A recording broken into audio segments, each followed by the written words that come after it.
Um, Going off of us both watching Civil War and enjoying the hell out of Spider-Man, Jordan, you had a topic for us that kind of pertains to our web-slinging crusader. Yes, your friendly neighborhood Spider-Man. Spider-Boy. Indeed. So, yeah, we knew, obviously, when we heard this rumor that I'm about to talk about, we knew at that time that Spider-Man was going to be in Civil War, Captain America 3. And by now we know he's awesome in Civil War. So, what I'm bringing up here is this crazy rumor that Sucker Punch, Sony's first-party studio best known for both the Sly Cooper and infamous video game entertainment series, might be making a first-party exclusive Spider-Man game for PlayStation consoles if they make it for Vita, which would be awesome.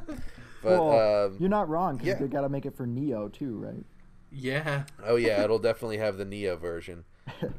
Pump up the volume. But yeah, so Spider-Man could, let's just kind of run with this rumor as if it's real, because we don't know. For all things considered, let's say it's real for the sake of this conversation.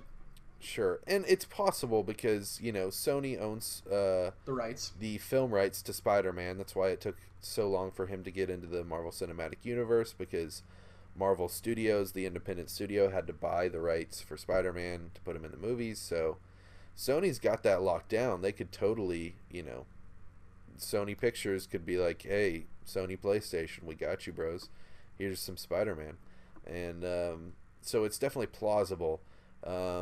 And Infamous is my favorite superhero video game series. Infamous Second Son is an incredible video game with incredible traversal across an awesome real version of Seattle. So I could totally see you swinging around New York. They just did that on PS4 already. They've already got the Sucker Punch, the studio, already has the know-how to make an awesome superhero video game. So if this is real, man, I'm totally down, because obviously you guys know how big a fan I am of Infamous. Second Son's like my favorite PS4 game. I do think that Sucker Punch is Sony's best first-party studio, because, Naughty Dog's overrated, but oh man. But yeah, if anyone could make an incredible Spider-Man game in the vein of kind of how Rocksteady took Batman with the Arkham games and made them, not stupid licensed games, made them something really cool, I think Sucker Punch are the guys to really knock this out of the park. So what do you guys feel about this situation? The idea of a Spider-Man game being exclusive, I don't know, it just seems weird to me, that it'd only be on PlayStation. But that would be huge. Oh, it would be gargantuan. Like, that would be awful for Xbox. Phil Spencer would crap his pants. It just, they can do it. Sucker Punch, they're the right guys to do this, and gals. It could be so similar to Infamous, and they could build on the Spider-Man mechanics. I'm more curious because we know the gameplay would be great, the traversal would be awesome. I'm more curious what story they would want to tell with their what Spider-Man story. Is this an origin story, or what bad guys are they going to include and all that? That's what I'm really curious about. We know everything else would be great.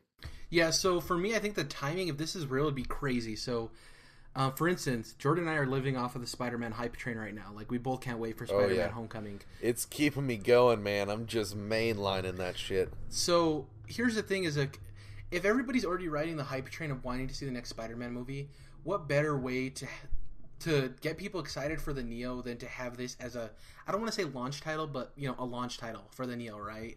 Like, it'll come out when the Neo comes out. I think it's a perfect match for studio and game. They do great superhero games. I also think that another way that people aren't talking about this is, Infamous are great games, but you have a lot of people coming over to PlayStation this generation, right? A lot of people. Yep. A lot of people who haven't played Infamous. A lot of people who aren't familiar, so they didn't really have any background as to wanting to play new Infamous, so they probably didn't buy the new one, right?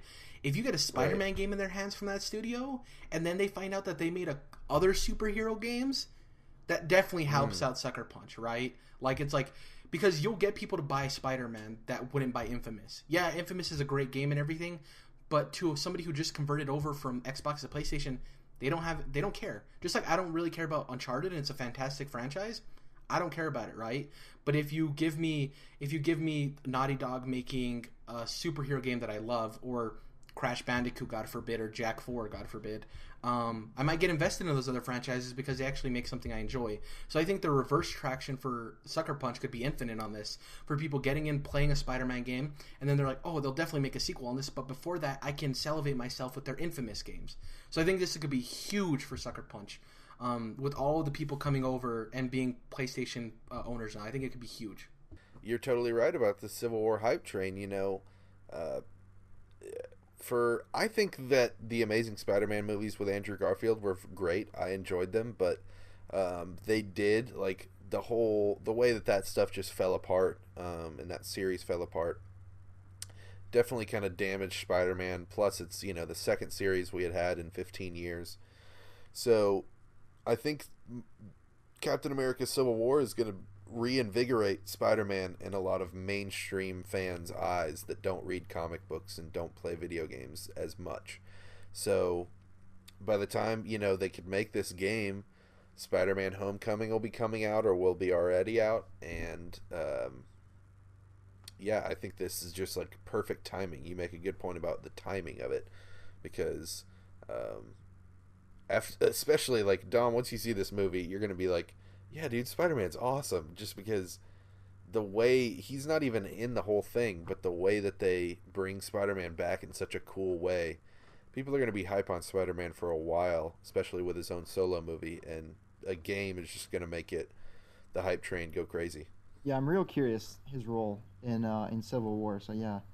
It's like, awesome, dude. The timing of all this is, yeah, this could just explode, right? Like the hype train, like you guys are saying, like it's just. Now remember, they didn't even get Spider-Man. Marvel didn't even get the contract with Sony until like late last year, and they like kind of shoved him into Civil War last minute. So I think it'd be closer to Spider-Man Homecoming when they would actually know it was going on. Yeah, true. And it could be that this game doesn't come out this year either, and it could come out next year, which would be even crazier timing. Like, I would expect that. Yeah, next year for this. Speaking of, like, on the topic of good timing, bad timing, if that Deadpool game would have came out like 2 years later, it would have sold a lot better than it did. As far as what I'm playing this coming week, I'm going to finish playing Overwatch. I'm probably going to watch some people play Uncharted 4, because I want to have a little bit of indication as to what the gameplay is like. I want to be informed. I watch games if I'm not able to buy them, so I at least have an idea. I'm going to be playing Overdrive, planted the seed of Sunset Overdrive in my head. Overdrive. Going to be playing Overwatch, finishing the beta on that. Playing some more Division. I think I'm like level 26 right now. Getting through that. Going at a slow pace. It's a fun game. I don't want to rush through it or anything, because there's really nothing else that's like grasping my attention right now. And I might hop into Sunset Overdrive. I haven't gotten back into it since playing the hour and a half. I loved it though, but I'll probably end up getting back into that. But yeah, that's pretty much it for me. What about you guys? I'm head over heels into Game of Thrones right now, by the way. I forgot to mention. Yeah, same. Oh, man. I don't want to get into spoilers, but yeah. Right. So, yeah, I'm looking forward to that that next episode, obviously, because, but I'll be playing Dark Souls for the next 2 days here until Tuesday when I get my copy of Uncharted. I probably won't have it completed by the next time, by next week's podcast, but I'll have a couple thoughts at least. So I hope it's awesome. I hope you guys like it. I hope it's everything you guys want. Yeah, for me this next week, that's what I'm super excited for. So far, the reviews are looking like it's everything that we are going to want. And for me, since I've spent so much time with the Uncharted 4 beta, I do know that got to give it up to Naughty Dog this one time. I think they realized that the biggest issue in their video games is their lackluster shooting. So Uncharted 4 has definitely fixed that. 60 frames a second. It feels really good.